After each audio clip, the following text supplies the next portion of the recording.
मगरबी बंगाल समेत 5 सूबों में बाकायदा इंतखाबात का आज ऐलान हो गया है। इलेक्शन कमीशन ने 5 राज्यों का शेड्यूल जारी कर दिया है।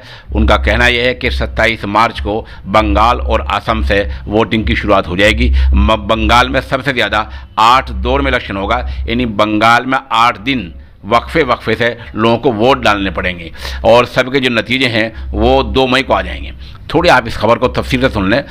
पश्चिमी बंगाल की मगरबी बंगाल की जहाँ तक बात करते हैं, वहाँ 27 मार्च को वोटिंग का आगाज़ हो जाएगा। फिर 1 अप्रैल को, 6 अप्रैल को, 10 अप्रैल को, 17 अप्रैल को, 22 अप्रैल को, 26 और 29 अप्रैल को, इस तरह 27 मार्च से लेकर 29 अप्रैल तक 8 दौरों में इलेक्शन होगा। ये मगरबी बंगाल का सबसे बड़ा इलेक्शन है, जहां 294 सीटें हैं और वहां जो बहुमत जो अक्सरियत मिलती है मगरबी बंगाल में, वहां 148 सीटों पर मिलती है। मगरबी बंगाल में 8 दौरों में इलेक्शन होगा, ये इलेक्शन कमीशन ने ऐलान किया है।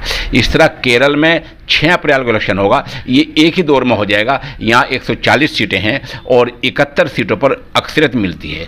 तमिलनाडु में भी 6 अप्रैल को इलेक्शन हो जाएगा, यहाँ 232 सीटें हैं और 117 पर अक्सरियत मिलती है। यहाँ भी एक दौर में इलेक्शन हो जाएगा। अलबत्ता आसाम में 27 मार्च को, 1 अप्रैल को, 6 अप्रैल को 3 दौर में इलेक्शन होगा। वहाँ 126 सीटें हैं आसाम में और 64 सीटों पर वहाँ अक्सरियत मिलती है। पंडेश्वरी में 6 अप्रैल को होगा इलेक्शन, यहाँ भी एक ही दौर में हो जाएगा और ये 30 सीटें हैं पांडेचेरी में और यहाँ 16 सीटों पर बहुमत अक्सरियत मिल जाती है। इस तरह जो पांडेचेरी असल में वो मरकज़ के ज़ेर इंतज़ाम है, जैसे कि दिल्ली मरकज़ के ज़ेर इंतज़ाम है। बाकी जो 4 हैं वो मुकम्मल सूबे हैं। ये भी आपको बतला दें कि ये 5 हैं, मगरबी बंगाल है, केरल है, तमिलनाडु है, आसाम, पांडेचेरी है। इनमें सिर्फ एक सूबा ऐसा है आसाम, जहाँ फ़िलहाल बीजेपी की सरकार है। बाकी जो 4 सूबे हैं वहाँ बीजेपी की सरकार नहीं है। मगरबी बंगाल में 2016 में जो इलेक्शन हुए थे वहाँ बीजेपी को सिर्फ 3 सीटें मिली थी और वहाँ दूसरी जो वहाँ की जो मकामी पार्टी टीएमसी, तृणमूल कांग्रेस, उसकी वहाँ सरकार थी।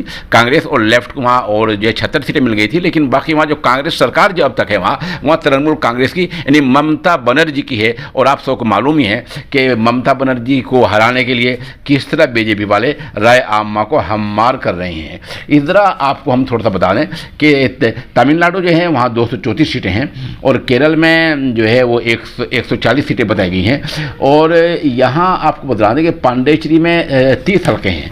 अलबत्ता जैसा कि हमने आपको बताया कि 5 सूबों में से सिर्फ आसाम में जो है सरकार बीजेपी की है, बाकी कहीं भी बीजेपी की सरकार नहीं है। मगरबी बंगाल में सिर्फ पिछले दिनों 3 सीटें मिली थी, लेकिन अब जो है फिलहाल बड़ी जो मेहनत है सरकार की, यानी बीजेपी की, मरकजी सरकार की और बीजेपी पार्टी की, वो ये है कि किस तरह मगरबी बंगाल में हम जीतें। लेकिन क्या वो जीत पाएंगे, इसका जो अंदाज़ा होगा वो 2 मई को होगा। हमने थोड़ा खुलासा बहरहाल आपको बतलाया है कि मगरबी बंगाल में जो इलेक्शन होगा वो 27 मार्च से शुरू हो जाएगा और आसाम में भी 27 मार्च से शुरू हो जाएगा। मगरबी बंगाल में वोटिंग के 8 दौर होंगे और आसाम में 3 दौर होंगे। बाकी जो है वो केरल है और तमिलनाडु है, पांडेचेरी है, उनमें एक दौर में इलेक्शन वोटिंग हो जाएगी और 2 मई को सबके रिजल्ट, सबके नताइज आ जाएंगे। ये अभी तक की जो है खबरों का खुलासा है। आप हमारे साथ बने रहिए, कुछ अपडेट होगा तो हम आपको फिर बताएंगे।